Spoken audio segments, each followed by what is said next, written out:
Bismillah.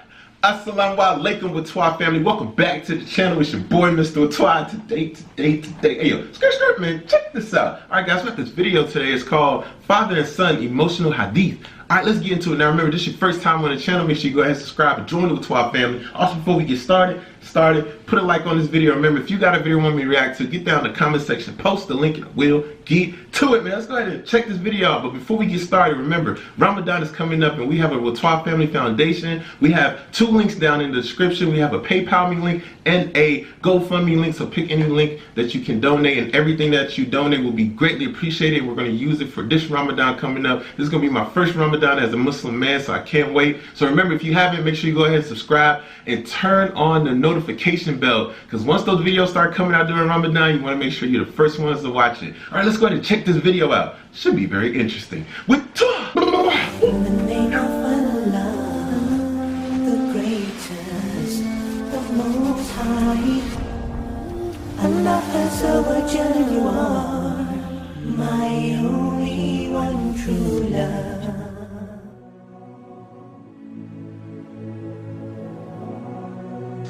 There was a young man who came to the Prophet ﷺ complaining to the Messenger ﷺ. He said to him, Ya Rasulullah, my father takes my money. He always asks me for money. Rasul ﷺ said, well, call your father.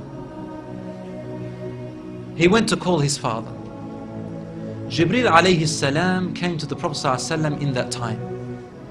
And he said to him, Rasulullah, when the father comes to you, ask him, what were you saying in secret on your way here? Father was muttering something which his son couldn't hear. He said, ask him what he was saying. When the father approached the Rasul ﷺ, asked him, is it true what your son is saying? The father said, Ya Rasulullah, if he only knew what I'm using his money for anyway. I'm using it to look after his poor auntie. She is left without anybody. Where else am I putting it? Only in places where I have to. Using it towards his family. The Prophet ﷺ said, look, I want to ask you a question. Tell me about what you were saying in secret when you were coming towards me here. The father looked at the Prophet ﷺ and said, I made some verses of poetry. Rasul ﷺ said, please say them to me. And he said, oh son, I nourished you when you were a baby. And I looked after you in care as you grew up until you became an adolescent. You lived upon what I worked for and strived and sacrificed in my body and time and wealth, so that you may live healthy.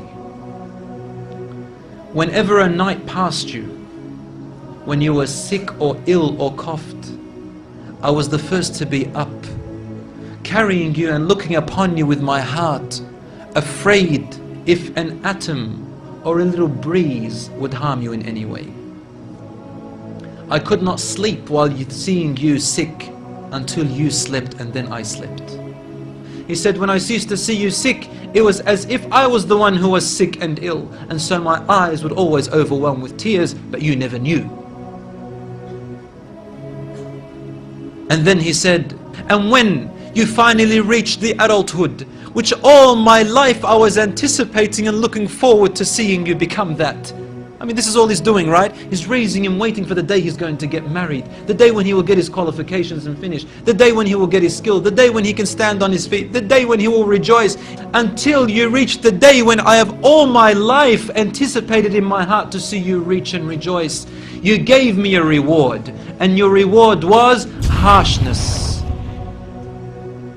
and frowniness and mistreatment, as if I am the one who owes you and you owe me nothing.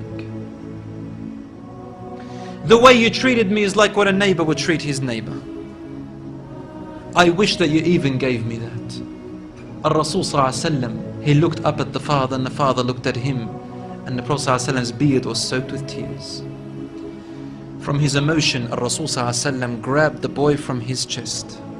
He shook him and said to him, you and everything you own belongs to your father.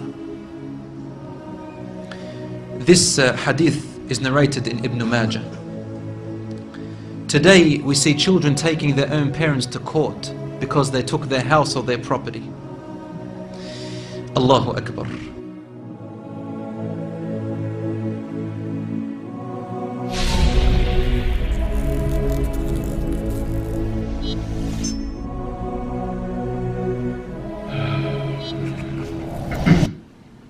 Assalamu alaikum Whaatwaa family. Get down in the comment section. Let me know what you think about this video. Also, if you got video you want me to react to, please get down in the comment section. Post the link and I will get to it. Whaatwaa family, what I want to say is that this video right here is so powerful because, you know, as we go through time now, and I'm speaking to the young, you know what I'm saying, to the youth. I'm speaking to my young guys and my young girls, my habibtis and my habibis. You have to listen to yourself sometimes and take the time to stop. You know the times that, you know, we be arguing with our parents, you know what I'm saying? Like we might feel like our parents are not cool enough or hip or they're not lit or on fleek. You know what I'm saying? You know how sometimes we think like that. Like, you know, our parents aren't hip and cool to the point where we argue with them about certain things or we feel like they don't know. Oh, you don't know this, or you don't know what I'm going through, or we get so frustrated. But then you have to think that, first of all, this person that you're frustrated with has known you all your life. Like your mother and your father, or whoever is your guardian, right? Grandparents, uncles and aunts, those people, whoever is your guardian, those people have known you all your life. And sometimes we get to the point where we get so frustrated, and like the guy was saying, and that was the craziest thing, like children kids taking their parents to court. The day that I ever do that to my mother or my father, I will want Allah to strike me. That doesn't make any sense. You know, and I also want to say, you know, to my family, that I want them to forgive me. To my friends, I want y'all to forgive me. You know, anyone that I have ever offended in life, I want you to forgive me. The reason why is because I knew no better back then.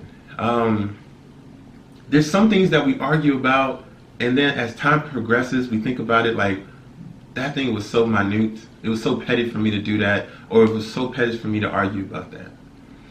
And another thing I want to say is that when it comes to our parents, we have to understand that there was times when we were needy. Okay, there was times when we were needy and we depended on our parents, and they got us through certain things. And now the tables are going to flip when your parents are going to need you, and you have to be able to provide for them. Okay? I know right now a lot of people are getting ready to, you know, start exploring the world again. You know, countries are starting to open back up. What I want to say is that when you're out here having your fun and you're going out with your friends, remember your family, the ones that were there for you, the ones that helped you out, because it's always going to be family that's always going to be there. It's always going to be there. Just like the Whaatwaa family. It's always going to be there. They're always going to be there to help you. But you have to make sure that you never get to the point where you forget that as they are helping you, you must help them. So the time that you look at your parents and you start to argue, stop, close your mouth, and listen. Because a lot of times your family is coming at you hard because they see so much better in you. They see something. They know that you can be a lot better than what you're doing right now. They know that. And they're trying to encourage you. But a lot of times we see people that want to give you encouragement, people that want to push you, people that want to see you strive to be the best. Sometimes we see that as, oh, this person is, you know, talking down on me, or this person's treating me like a kid. I'm a grown up. You ain't grown, man. You're not grown. You can never be more grown than your parents. You can never be more grown than your guardian, because they've seen some things that you never, ever want to see. They've experienced things and experienced situations that they would never wish upon you or anyone else to experience. That's why they try their best to make sure that they put you in those good schools, make sure they get you those good clothes, make sure that anything that you ask for, that they try their best to strive to get that for you. And the only thanks that we can give back is argument, backbiting, misbehaving, bad grades, going to school and coming back with F's, failing classes. No, we can't do that. We can't do that. Your parents and your guardians want to see you go to school, come out with that degree. Your parents want to see you go and get that job that you always wanted to do, go and strive and get that business that you always wanted to get. And your parents also want to see you married, and they want to see you happy. And a lot of your parents and your guardians never want to see you go through the things that they went through to make sure that you had the best life that they could provide for you. So the best thing that you can do is repay your parents and your guardians back by you striving and hustling and making sure that you stay close to Allah, and making sure that you go to work, and making sure that you go to school and study hard so you can repay your parents and your guardians back.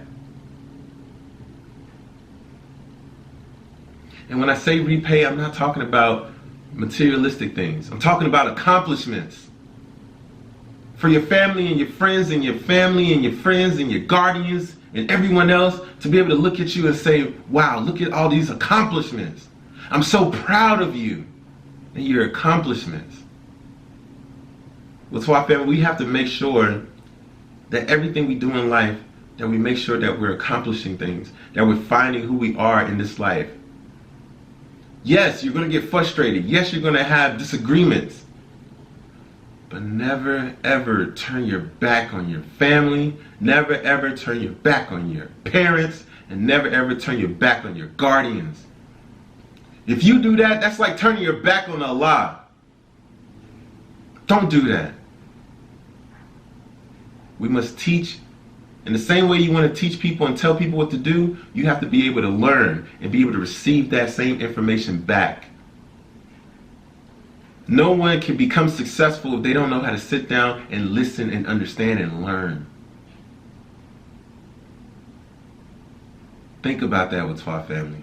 I love you so much. It's your boy, Mr. Whaatwaa, man. Get down in the comment section. Let me know what you think about the video. Also, if you got a video you want me to react to, please get down in the comment section. Post the link and I will get to it. And Whaatwaa family, as y'all know, we have Whaatwaa Family Foundation. The link is in the description. We have a GoFundMe and a PayPal link. Anything that you have to donate will be greatly appreciated. We have Ramadan coming up. This is going to be my first Ramadan as a Muslim man, and I can't wait. We're going to make sure that we show you guys everything that I'm doing during Ramadan, and we're going to take the funds that are being donated and use it for good deeds during Ramadan. So make sure, if you don't want to miss any videos, make sure you're subscribed and make sure you have the post notification bell on. And guys, I will see you tomorrow, inshallah. So please take care of Stay safe. Whaatwaa!